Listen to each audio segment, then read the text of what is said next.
Hello everyone, welcome to my channel Gyanarjan classes. आज हम आपको बताने वाले हैं फिज़िक्स का बहुत ही important topic, Newton's law of motion.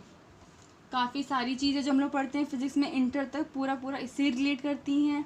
इनके जो 3 लॉ दिए गए हैं इज़ैक न्यूटन ने 1686 में अपनी बुक में लिखा था। बहुत ही फेमस बुक है प्रिंसिपिया में, उसमें लिखा था इन्होंने। उसी के ये लॉज हैं। 3 लॉ होते हैं, first law, second law, third law.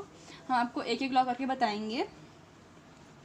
पहले कुछ बता देते हैं कि ये न्यूटन्स लॉ ऑफ मोशन है क्या। काफ़ी सारी चीज़ें ये समझ लीजिए आप कि फंडामेंटल बेस है किस चीज़ का, किनेमैटिक्स का और एस्ट्रोनॉमी का। जो हम लोग कहते हैं कि ये प्लैनेट, ये सैटेलाइट चल रही है, ऐसे चल रही है, ये रिवोल्यूशन है, रोटेशन, क्या स्पीड रहने वाली है, क्या प्रिडिक्शंस जो हम लोग करते हैं कि ये हम लोग कहते हैं कि ये गोला आ रहा है, पृथ्वी से लड़ने वाला है। तो ये सब जो होती है प्रिडिक्शंस, ये सब इनके बेस पे ही होती है। फर्स्ट लॉ, सेकंड लॉ और थर्ड लॉ के बेस पे ही होती है। ये सब कुछ डिफाइन किया है इज़ैक न्यूटन ने 1686 में। तो अब बात करते हैं फर्स्ट लॉ की। If a body is at rest then it will remain at rest, और if it is moving along a straight line it will continue to move until and unless an external force is applied on it. कहने का मतलब ये है, अगर कोई body rest पे है तो वो रेस्ट पे ही रहेगी, और अगर कोई बॉडी मूव कर रही है तो वो मूव ही करती रहेगी जब तक उस पर कोई एक्सटर्नल फोर्स अप्लाई ना किया जाए। तो अब हम बताएंगे आपको से एक्सप्लेनेशन क्या है कि अगर किसी बॉडी जो रेस्ट पे है या फिर कोई बॉडी जो मूव कर रही है, उन दोनों पे अगर हम फोर्स लगाएंगे, फिज़िकली एक्सटर्नल फोर्स लगाएंगे तभी कुछ होगा, वरना नहीं होगा। जैसे कि ये अभी बॉडी रेस्टर जो हम लोग का है, अभी ये रेस्ट पे है, हमने कोई भी इस पर एक्सटर्नल फोर्स अप्लाई नहीं कर रहे हैं, ठीक है। तो कैसे है, रेस्ट पे है ये। जब हम इसको फिज़िकली क्या करेंगे, एक्सटर्नल फोर्स अप्लाई कर रहे हैं तभी ये मूव करेगा।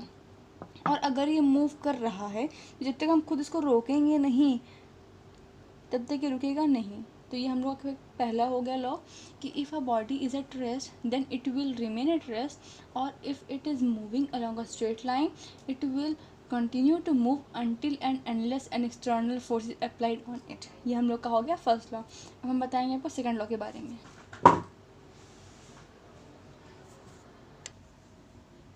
तो ये हम लोग का है second law, Newton's law of motion का second law. The rate of change of momentum of a body is directly proportional to the force applied, and this change in momentum takes place in the direction of the force applied.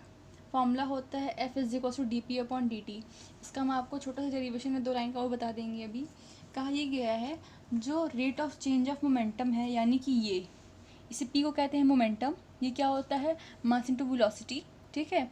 तो rate of change, rate मतलब क्या होता है, जब हम लोग differentiate करते हैं विद रिस्पेक्ट टू टाइम। तो rate of change of momentum of a body is directly proportional, means यहाँ पर ये होगा is directly proportional to the force applied, जो फोर्स अप्लाई कर रहे हैं हम लोग।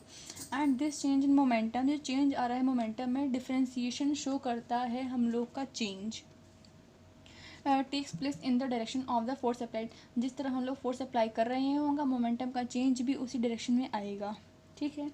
तो इसमें जो हमने ये लिखा है F is directly proportional to D P upon D T. P का फॉर्मूला क्या होता है हम लोगों का, M इंटू वी, ठीक है। तो अगर हम लोग यहाँ पर रखते हैं, यहाँ पर फॉर्मूला लिखेंगे उसका, तो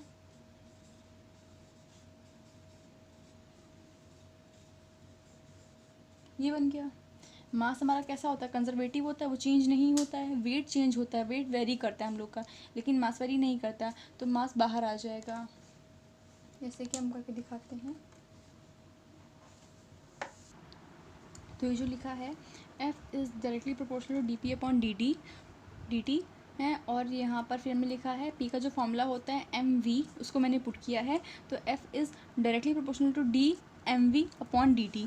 मास हमारा कंजर्वेटिव होता है, जैसे मैंने बताया आपको, तो ये चेंज नहीं होते, कभी वेरी नहीं करता है, तो ये आ जाएगा बाहर, डिफ्रेंशिएट नहीं हो सकता। वेलोसिटी हमारी चेंज होती है तो ये क्या होगी, डिफ्रेंशिएट होगी, d v upon D t. D v upon D t यानी change in velocity upon change in time, ये हमारा क्या बन जाता है, एक्सेलरेशन, आपने पढ़ा होगा।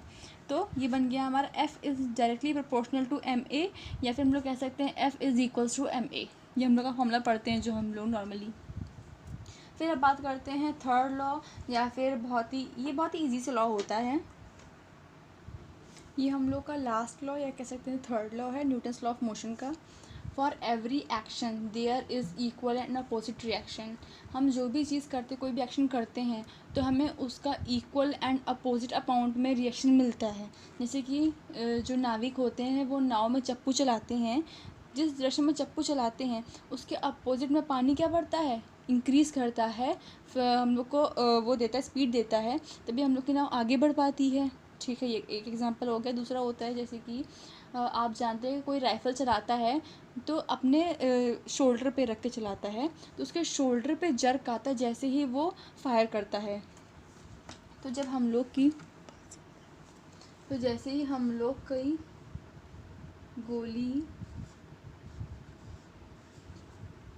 यहाँ से बाहर को निकलती है, हमारी बुलेट बाहर को आती है, वैसे ही हमको अपोजिट साइड में पीछे की तरफ जर्क मिलता है। ठीक है, तो इक्वल एंड अपोजिट रिएक्शन होता है। या फिर आप देख सकते हैं कभी आप बस में चढ़ें, जैसे ही बस स्टार्ट होती है तो वहाँ पर भी ये होता है, वहाँ पर इनर्शिया ऑफ रेस्ट और इनर्शिया ऑफ मोशन भी वर्क करता है, जो टॉपिक मैं आपको नेक्स्ट वीडियो में बताने वाले हैं। बहुत ही इंपॉर्टेंट टॉपिक है, काफ़ी सारे इस पर हम लोग के रीजंस आते हैं एग्ज़ाम में। तो ये आज का हो गया पूरा लेक्चर, जिस पे हमने बताया है Newton's law of motion, first law, second law, third law. So thank you for watching my videos. So please like, share and subscribe my channel ज्ञान अर्जुन क्लासेस।